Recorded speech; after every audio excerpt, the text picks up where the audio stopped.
If we did not do this small business deduction, most small businesses would face a 43.4% tax rate rather than a 23 to 28%, which is huge. Just passage of this bill is projecting 1 million new jobs every year for the next 10 years. The Small Business Rundown is the official podcast of the National Federation of Independent Business, the member-driven voice of small business. NFIB and our members advocate to keep America's small businesses strong and independent in Washington, D.C., all 50 states, and the nation's courts.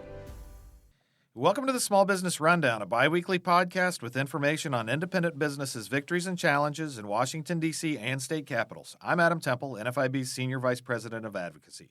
Today, we'll hear from NFIB member and small business owner Rodney Wideman, NFIB's Vice President of Federal Government Relations, Jeff Brabant, and U.S. Representative and Chairman of the U.S. House Ways and Means Committee, Jason Smith. We'll discuss the huge win that stopped a massive tax hike for small businesses when Congress made the 20% small business tax deduction permanent. Jeff, can you give us a quick overview of the small business deduction, how it came about, and why we're here today talking about it with Chairman Smith and NFIB member Rodney Wideman? Sure, I'd be happy to do that, Adam. Let's go back in time. It's 2017. And the Republican-held Congress is looking at the Tax Cuts and Jobs Act, and they're looking at doing tax reform for the first time in decades. One of the key provisions in that tax reform was the C corporation rate, and about 20% of small employers, when we're talking strictly employers, and less than 10% of all small businesses are C corps. So that was important, but the fact they lowered the C corporation rate from 35 to 21% meant that those other 80% of small employers and over 9 in 10 small businesses as a whole weren't impacted by that.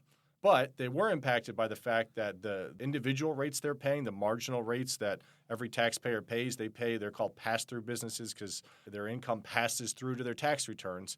They're only looking at about a 1 or 2% cut across the board.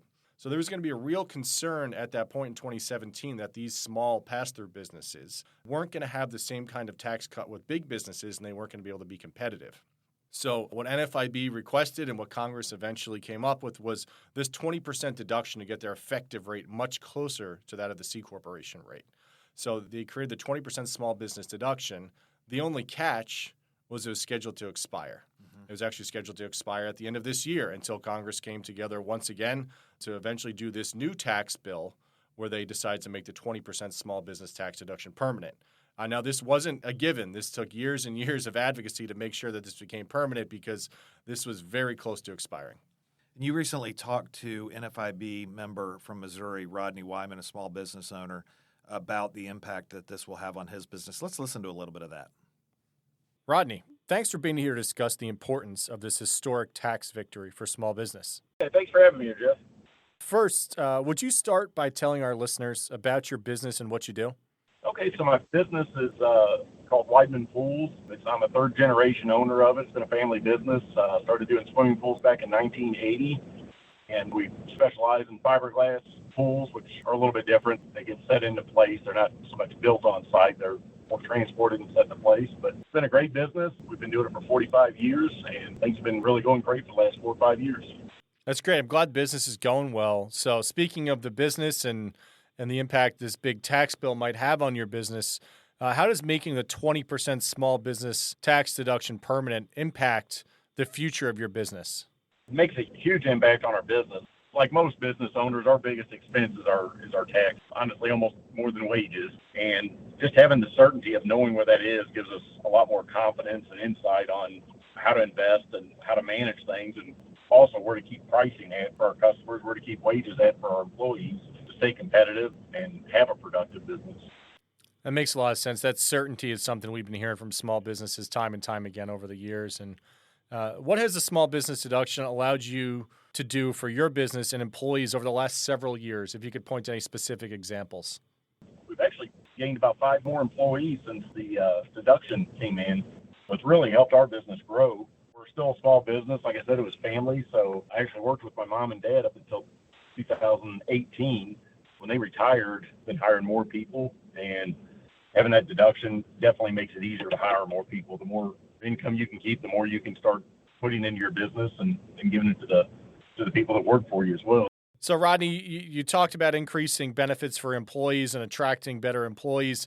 We've heard from small business a lot over the years that competing with larger businesses is a real challenge when you're looking at employees or just competing in general. Do you think that the small business deduction has leveled the playing field with larger businesses?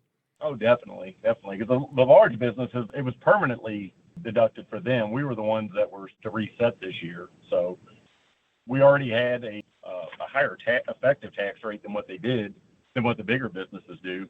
So having this stay and keep permanent is definitely going to help us be able to compete with the bigger businesses. Yeah, that's a great point to mention, that the C corporation rate was permanently lowered back in 2017. The individual rate and the pass-through, the small business deduction, was not lowered. So very good point there to point out that now small businesses have a permanent level playing field with the larger competitors.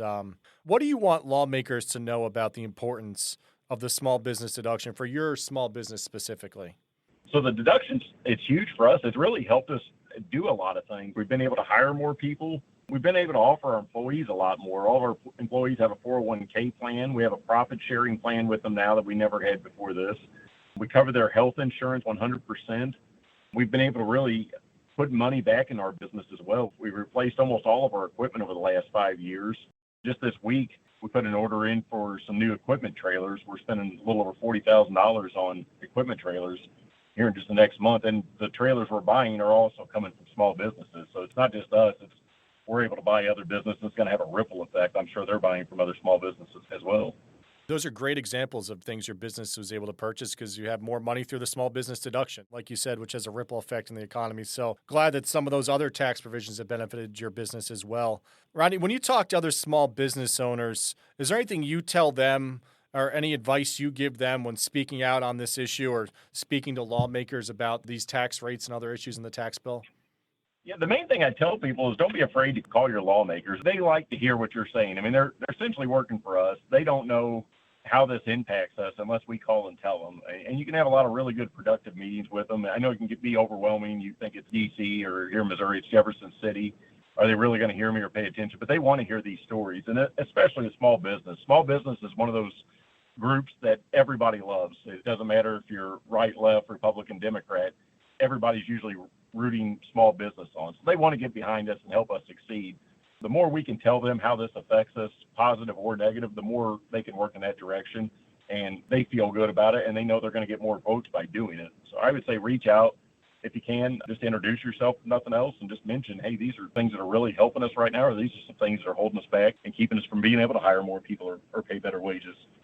That's fantastic advice. And if you're a small business owner listening and you're not sure how to do that, you can always go to NFIB.com, fill out an action alert, and let your member of Congress know exactly how you feel about one of these issues. So, Rodney, before we wrap it up here, do you have any closing thoughts or stories you'd like to tell? One of the other things we're really proud to do, and we've expanded a lot, is we're always trying to pour back into our community, do more things for the community. We sponsor an Autos for Autism. It's a local charity that helps raise money for autistic kids and adults. We try to sponsor many of the different organizations around Shop with a Cop, Catholic Charities. For our church, we actually installed 2 pools at cost last year, which we wouldn't have been able to do had this deduction not went through. And they were able to have 350 kids at the church camp. 28 got baptized. I mean, it was a huge thing for our community, and it didn't cost anybody else anything. A lot of the things that people think you have to raise taxes for, if we have the ability to do it, a lot of us as business owners feel like it's our duty and our obligation to take care of it. We don't feel like the whole public should have to pay for these types of things. That's a fantastic story and another example of how closely intertwined small businesses are with their local communities and how important they are to the communities. Thanks again for making time to talk about this key issue today. And I know you're busy, so we'll let you get back to it. Thank you, Rodney. Okay, it was great talking with you. That's Missouri small business owner Rodney Wideman talking to Jeff. Before we hear from our next guest, a quick break. In a big win for small businesses, the U.S. Treasury Department has issued a new rule that exempts all U.S. small businesses from the beneficial ownership information reporting requirements. This means that small businesses do not need to file federal BOI reports. NFIB continues to advocate for Congress to permanently repeal the unconstitutional law that established this mandate, and for FinCEN to immediately destroy all BOI data already submitted by U.S. small businesses. In the courts, our lawsuit against the invasive and unconstitutional BOI law is still pending. You can learn more at nfib.com/protectprivacy. Welcome back. Now I'm thrilled to welcome U.S. Representative and Chairman of the House Ways and Means Committee, Jason Smith from Missouri's 8th Congressional District. Chairman Smith, thank you for joining us today for a conversation about the 20% small business deduction. It's great to be with you all. Well, we appreciate you taking the time. Chairman, you were a key part of securing the landmark win for small businesses that made the 20% small business tax deduction permanent. Can you tell our audience a bit about that and your leadership responsibility as chairman of the Ways and Means Committee in the U.S. House? Sure. The small business deduction affects roughly 30 million small businesses, and making it permanent is something that I filed for several different Congresses before I was chairman of the House Ways and Means Committee. So it was a huge priority of mine. And what allowed us to get this in the big, beautiful bill was we traveled all over the country. We went to 30 plus different states listening to small business owners. We had small business owners that testified in West Virginia, all the way to Peachtree City, Georgia, talking about the importance of this. Because if we didn't give these small businesses tax certainty, it would be very detrimental. Like if we did not do this small business deduction, most small businesses would face a 43.4% tax rate rather than a 23 to 28%, which is huge. Just passage of this bill is projecting 1 million new jobs every year for the next 10 years. That's right. And Mr. Chairman, you've been a proponent of the small business deduction long before the most recent debate over making it permanent. You've met with small business owners across the country. Like you just mentioned, also some NFIB members at events here on Capitol Hill. Can you shed some light just on what you heard from these small businesses over the years on the issue and what made it a priority for you? You know, we heard from the small businesses on a multitude of the different tax provisions, but the small business deduction was so big. It affects 80+% of small businesses. It also affects 98% of all family farms. That's huge, and that has a huge economic impact. But when you look at the other provisions that we had in the bill, whether it was 100% expensing or research and development expensing, or even addressing like the 1099 miscellaneous provision that actually came up from one of the NFIB witnesses in Peachtree City, Georgia, Miss Allison Couch. That was her idea. So those field hearings is what led us to passing these provisions for small businesses. That's outstanding. How do you hope the certainty of the permanence of the 20% deduction affects small businesses on main streets in Missouri and across the country? Well, I expect that they'll invest and grow in their business, in their workforce, in wages. So it's going to benefit the worker, the families. It's going to benefit the economy just because of the revenues that will be coming in and the investment that is going into the employees. You've mentioned several times the stories that you've heard, and they clearly resonated from small business owners. Why is it important for small business owners to reach out to their lawmakers? It is so important because their stories, their struggles, their issues have a much greater impact when they talk to their lawmaker, because that is ultimately, that lawmaker is their boss. Like that lawmaker, all of their constituents are their 750,000 bosses. And so to hear from them, their concerns and trying to fix it is super important. And before we let you go, are there any other policies or priorities that small business owners should be aware of currently making their way through Congress that you'd like to expand on?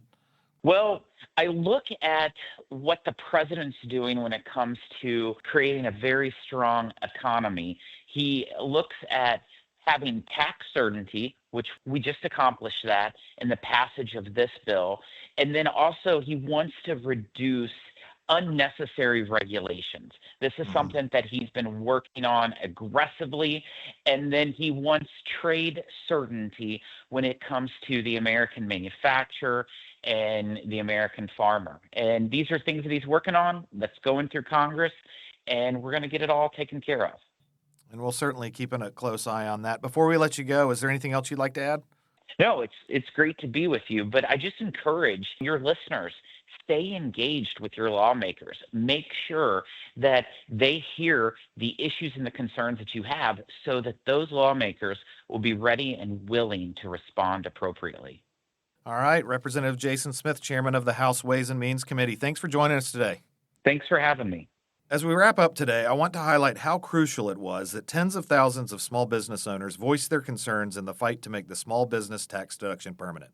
Small businesses are the foundation of our economy, and this huge victory for Main Street would not have happened without NFIB members emailing, calling, and meeting with their U.S. representatives and senators to discuss the impact of this massive tax hike that would have taken place if the deduction wasn't made permanent. Building on what our guests today have said, if you're a small business owner, please consider telling your U.S. Senator or representative what this historic achievement means to you as you create jobs, grow your business, and invest in your communities. Today's show notes include a link to easily take care of that with just a few minutes of your time. And now I want to thank you, the listeners, for joining us on today's Small Business Rundown. We'll be back every 2 weeks bringing you news and analysis from Washington, D.C. and state capitals so that you, whether you're a small business owner or a supporter of one, can continue to blaze a trail. The Small Business Rundown is brought to you by NFIB, the voice of small business. You can find us at nfib.com and on Twitter, Facebook, Instagram, and LinkedIn.